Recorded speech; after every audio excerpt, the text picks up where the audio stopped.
Au quotidien cette semaine sur LMTV Sarthe avec la Foire du Mans du 11 au 15 septembre.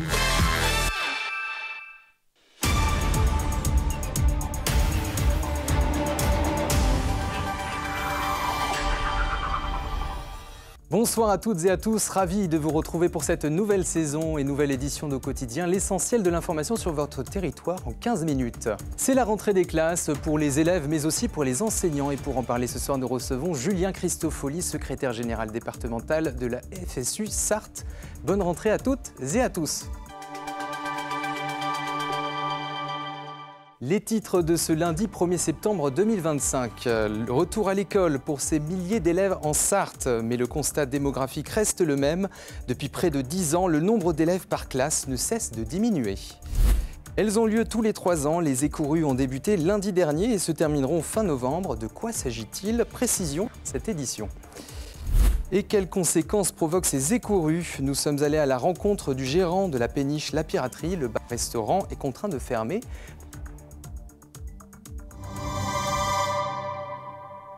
10 400 élèves ont fait leur rentrée aux écoles publiques du Mans, maternelles et primaires. C'est 200 élèves de moins que l'année dernière pour la ville. Direction l'école des Adriers, où les élus, la direction académique et même le préfet étaient présents ce matin pour accueillir parents et enfants en ce premier jour d'école. Laure Gérard. Comme chacun sait, la rentrée, c'est l'occasion de retrouver les copines et les copains après les grandes vacances. Ça fait longtemps que je les ai pas vus et j'aime bien les retrouver. Déjà content de se retrouver et le fait d'avoir fait la maternelle juste à l'arrière de la cour, ils sont plutôt dans un environnement qu'ils connaissent. C'est 2 enfants en petite section et en CP, donc un peu stressés, mais content quand même pour eux. Si le nombre d'élèves augmente à l'école maternelle des Ardriers, globalement, le Mans perd 200 élèves cette année.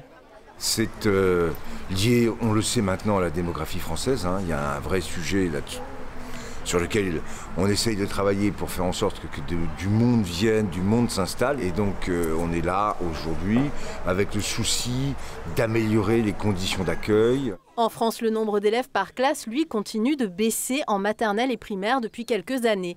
Entre 21 et 22 bambins, mais ce n'est qu'une moyenne et des disparités existent en fonction de l'école. Enfin, les services sont en train de compter les élèves afin d'ajuster la fameuse carte scolaire. La carte scolaire, c'est un processus qui démarre dès le mois de février. Et au mois de septembre, on est vraiment dans des ajustements quand il y a eu des inscriptions pendant l'été qui n'étaient pas prévues et qui vont effectivement faire que les effectifs vont être un petit peu trop importants dans les classes. Les 16 ouvertures de classes et 34 fermetures annoncées au début de l'été pourraient donc encore connaître des ajustements. Et une rentrée des classes perturbée à Marigné-Laillé suite aux inondations de vendredi dernier. L'un des bâtiments de l'école Félix Lemaire qui accueille les élèves de CP, CE1 et de maternelle est resté fermé ce lundi en raison d'infiltration d'eau causant d'importants dégâts au niveau des plafonds de l'école. Le temps de la remise en sécurité du bâtiment, la salle des fêtes a été mise à disposition des CP et des CE1. Les élèves de petites, moyennes et grandes sections de maternelle sont autorisés à rester dans leur famille, même si un accueil était aussi organisé dans la salle des fêtes pour ceux dont la famille n'ont pas de solution de garde. Quant aux élèves de CE2, CM1 et CM2 dans l'autre partie de l'école, ils ont effectué leur rentrée comme prévu dans leur classe. Le retour dans l'établissement endommagé devrait avoir lieu ce jeudi. Et puis cette rentrée, c'est l'occasion d'en parler avec notre invité Julien Christofoli, secrétaire général départemental de la FSU Sarthe. Julien Christofoli, bonsoir. Bonsoir. Une rentrée des classes avec toujours moins d'élèves, on l'a entendu dans le reportage de Laure Girard juste avant, perturbée par le contexte budgétaire et politique tendu. Quelles sont les inquiétudes des enseignants cette rentrée ? Déjà, le contexte national, le maire du Mans en a parlé. Moi, je vais rajouter la question de la pauvreté, de l'explosion des inégalités, et puis la prise en charge des élèves en situation de handicap. Là, ça n'a pas été évoqué, mais nous avons des informations plutôt inquiétantes sur le manque de moyens liés au recrutement des AESH pour les élèves qui ont des notifications, qui ont donc des droits, et puis pour les collègues qui doivent du coup accueillir des élèves sans les moyens humains nécessaires. Donc là, forte inquiétude pour les jours, semaines à venir. C'est un point qu'on évoquera justement avec notre invité demain, Ludovic Hus, que nous recevrons, le directeur général de l'association ADAPI 72. Exactement. Sur les 3000 élèves, c'est 3000 élèves, c'est ça qui sont concernés en Sarthe. Ouais, donc c'est considérable. L'inquiétude, elle est liée au fait que ces élèves ont des droits, que la loi de 2005 leur garantit de pouvoir être scolarisés dans les classes ordinaires, mais que sans moyens, en fait, on met tout le monde en difficulté, à commencer par les élèves, mais aussi les autres élèves, l'ensemble des classes et les personnels qui les accueillent. Alors malgré ce contexte national, et dans le cas où le gouvernement de François Bayrou démissionne, Elisabeth Borne dit que l'éducation nationale reste une priorité. Est-ce que ça vous rassure ? Non, vraiment pas, parce que Mme Borne a participé à beaucoup des gouvernements depuis 2017 et force est de constater que l'éducation nationale ne va pas mieux aujourd'hui en 2025 qu'en 2017. Donc en fait, ce sont des mots, clairement. La réalité, c'est une lente dégradation, même si des choses avancent. Il ne s'agit pas de dire que tout est noir, mais clairement, on a des gens qui n'ont pas comme priorité le service public, mais l'enrichissement d'une minorité. Je rappelle qu'on nous parle de 44 milliards d'euros de dettes d'un côté, mais que les entreprises sans contrôle, il y a un rapport du Sénat qui est sorti cet été là-dessus, évoque 211 milliards d'euros de subventions sans contrôle. Je vous assure qu'à l'éducation nationale, le moindre euro est réfléchi et compté. Donc c'est vraiment scandaleux de nous dire qu'à côté, on prend soin de l'école quand on laisse l'argent filer pour les entreprises. Alors, il y a des milliers de postes aussi d'enseignants qui sont non pourvus en France. 2500, vous venez de le citer, qui a été cité par Elisabeth Borne aussi, la ministre de l'Éducation nationale. Des AESH qui ne sont donc pas encore nommés, vous l'avez cité avant, des médecins qui manquent à l'appel. C'est un phénomène qui touche particulièrement la Sarthe cette année. Alors la Sarthe a une réalité, c'est-à-dire qu'elle a une baisse de démographie continue. On a perdu plus de 8000 élèves là, en 10 ans. Donc ça, on le sait en fait. La question, c'est pourquoi est-ce que ça ne sert pas à améliorer les conditions d'accueil dans toutes les classes? Pourquoi ça ne permet pas de dégager un bien plus grand nombre de remplaçants que, par exemple, pour cette rentrée, on va en avoir 12 de plus, tant mieux. Mais clairement, c'est pas assez. Il y avait en moyenne une 50aine de classes non remplacées par semaine l'an dernier. Bon voilà, nous on aimerait qu'il y ait des moyens à la hauteur des besoins. Je pourrais parler des RASED, je pourrais parler de l'accueil des toutes petites sections, je pourrais parler des Ulysse collèges, des collègues dans le second degré. Il y a des postes non pourvus là, cette rentrée, dans des collèges au Mans et en Sarthe. Enfin voilà, clairement ça ne va pas. Et on pourrait aller jusqu'à l'université. Je rappelle que l'université est face à une année blanche en termes de recrutement. Enfin, clairement, on ne met pas les moyens sur notre avenir, c'est notre jeunesse, quoi. Enfin, notre avenir. Donc c'est là qu'il faudrait mettre tous les moyens. Revenir sur ce point, alors on a suivi effectivement les effets de la carte scolaire qui a été annoncée début d'année, qui a été revue au cours de la saison estivale. 35 classes fermées, 14 classes ouvertes.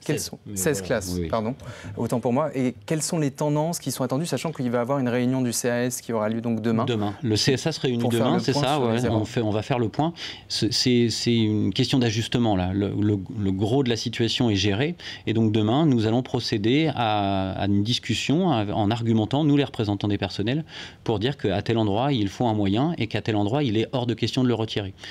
Je vais le dire comme ça, nous faisons confiance à la directrice académique qui nous a en quelque sorte assuré qu'il n'y aurait pas de retrait sec, c'est-à-dire que demain toutes les classes qui ont ouvert resteront ouvertes et éventuellement administrativement une classe sera fermée, mais le ou la collègue restera dans l'école. Ça, c'est quelque chose que la FSU a toujours défendu, je dirais, l'ensemble des représentants des personnels, et on fera que la DAZEN puisse tenir sa parole, mais je ne suis pas inquiet sur ce point. Un point en un mot, une mobilisation intersyndicale est organisée le 18 septembre contre le projet du budget 2027.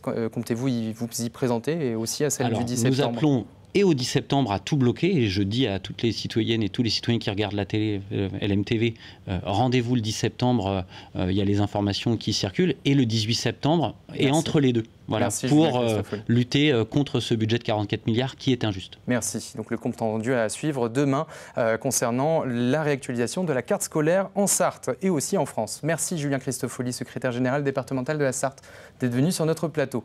On termine cette page consacrée à la rentrée avec le lancement officiel d'un nouvel outil numérique pour les lycéens. Le média Orientation est disponible sur les réseaux sociaux TikTok et Instagram. La région Pays de la Loire est à l'initiative de cette plateforme qui sera alimentée en vidéo pour découvrir des parcours, des métiers et avoir des conseils afin de trouver sa voie. Vous l'avez certainement constaté, le niveau de la rivière baisse dans le département. La raison, c'est le moment des écourues, autrement appelé période de chômage sur la voie d'eau. Cela va durer 3 mois, mais de quoi s'agit-il? Élément de réponse dans ce reportage de Colin Ancel. De cet angle, on dirait presque une plage. En centre-ville du Mans, la Sarthe déserte, parce que comme tous les 3 ans venus, c'est l'heure des écourues. C'est la période où, en abaissant les niveaux d'eau, on va pouvoir faire des travaux de restauration, des travaux d'entretien, du nettoyage et l'inspection de tous nos barrages sur la rivière. 17 barrages, 16 écluses et une centaine de kilomètres de berges à nettoyer, restaurer, pour les privés riverains de la rivière et pour les collectivités. 3 mois importants pour l'entretien. Faire les travaux au pied des berges, faire consulter, inspecter tous les barrages pour savoir s'il y a des problèmes. Et s'il y a des problèmes, pouvoir agir. Et on va plutôt rechercher tous les déchets d'origine humaine. L'électroménager, les vélos, les scooters, les coffres-forts, les voitures, etc. Parmi les trouvailles, cette année, 8 mètres cubes de plastique, 5 mètres cubes de ferraille, 2 mètres cubes de verre, un coffre-fort et beaucoup de pneus. Mais ces écourues permettent aussi de faire du repérage.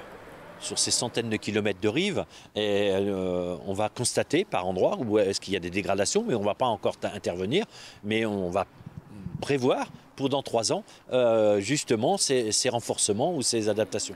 Le coût de cette opération est de 150 000 €, en dehors de ce que le département investit déjà pour l'entretien des cours d'eau.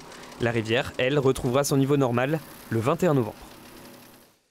Mais ces écorues peuvent aussi impacter des habitudes dans le port du Mans. Cette péniche qui fait office de bar-restaurant ne peut plus fonctionner. Bien qu'ayant anticipé le problème, l'établissement affiche donc fermé pour 3 mois, aux grandes dames de son propriétaire, Colin Ancel. Elle tangue. À l'intérieur, le niveau n'est pas stable. La péniche du port du Mans prise au piège de par son emplacement, même si le propriétaire savait que ces écorues arriveraient. Ça fait appel à beaucoup d'acteurs au niveau du port, que ce soit le département, le Mans Métropole, Cenovia qui est le gestionnaire du port. Donc la dernière solution qu'on avait vue avec l'expert maritime qui est venu, c'était de maintenir la péniche stable avec des gros pneus de tracteur. Ça n'a pas fonctionné et du coup on a été obligé de fermer. On a dû faire 2 ruptures conventionnelles avec nos salariés. Cela représente une perte mensuelle d'environ 25 000 €. Noyée au milieu des différents flots institutionnels, la péniche reste à quai. On aurait pu tout simplement décaler la péniche de 40 mètres. On nous rétorque que c'est compliqué, qu'il faut demander l'autorisation de Pierre, Paul, Jacques, enfin voilà. Selon les agents du département, la situation de cette péniche est plus compliquée qu'il n'y paraît. Elle ne passe pas les ponts, la déplacer s'avérait délicat et aucune solution n'a été trouvée. D'ici à 2028 et aux prochaines écorues, l'avenir est en eau trouble. Il n'est pas possible de laisser le bateau là où il est, parce que dans 3 ans, c'est rebelote. On va se retrouver encore de travers et à fermer, donc il faut absolument trouver une solution. J'ai fait chiffrer le déplacement de la péniche à un autre lieu. C'est un montant qui n'est pas négligeable, donc, mais j'aimerais trouver une solution. Eddy Juré confie désormais réfléchir à un nouveau concept. Le bar-restaurant devrait rouvrir ses portes en novembre, dès la fin des écorues. Des billets de train à prix cassé pour les journées du patrimoine. Lors du week-end du 20 au 21 septembre dédié à cet événement, la région Pays de la Loire met en place une offre à 5 € le billet de train en seconde classe pour se rendre sur les sites des journées du patrimoine. La promotion concerne toutes les gares de la région. Les billets sont déjà disponibles à la vente. Et puis un mot du loto du patrimoine. Stéphane Bern, la mission de cette année, a sélectionné l'ancienne cantine de Marson en Sarthe parmi les 102 projets en lice. Elle aura donc une somme d'argent pour sa restauration.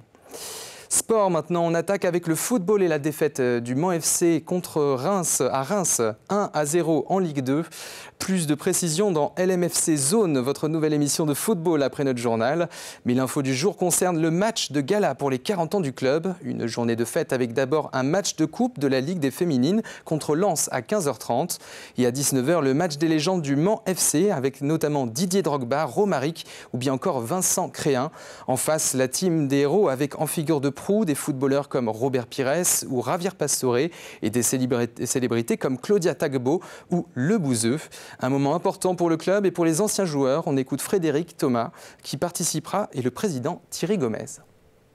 C'est un match festif, un match qui va permettre de fêter ses 40 ans, qui va permettre à notre public de revoir tous ceux qui les ont fait rêver. Alors c'est une immense fierté, un honneur de participer à cet événement, d'avoir été invité pour ce match et de retrouver d'anciens coéquipiers. Ça fait maintenant 2-3 mois qu'on prépare cette journée et qu'il y a un accueil très très positif, que tous ceux qui ont partagé les grands moments du Mans FC ont envie d'être là le 11 octobre avec nous et partager avec leur public. C'est une très belle cerise sur le gâteau pour cette année exceptionnelle pour le Mans FC. Côté basket, le MSB s'offre la victoire au tournoi amical du Trophée du Golf à Vannes. Une victoire contre Nanterre samedi et surtout un succès contre Cholet en finale ce dimanche. Score 96-91 pour l'équipe de Guillaume Vizade, la 5e de rang contre le voisin Choletais. Les deux équipes s'affronteront de nouveau ce vendredi au Galas Pro Star à Angers. Voilà pour votre actualité. Ce mardi 2 septembre, nous recevrons le président de l'association ADAPI 72 pour parler notamment de l'accessibilité en milieu scolaire des élèves sartois en situation de handicap. Retrouvez-nous en direct sur LMTV Sarthe pour Au Quotidien, tous les soirs de lundi à vendredi, de 18h45 à 19h. On se retrouve demain, même heure. Bonne soirée à toutes et à tous.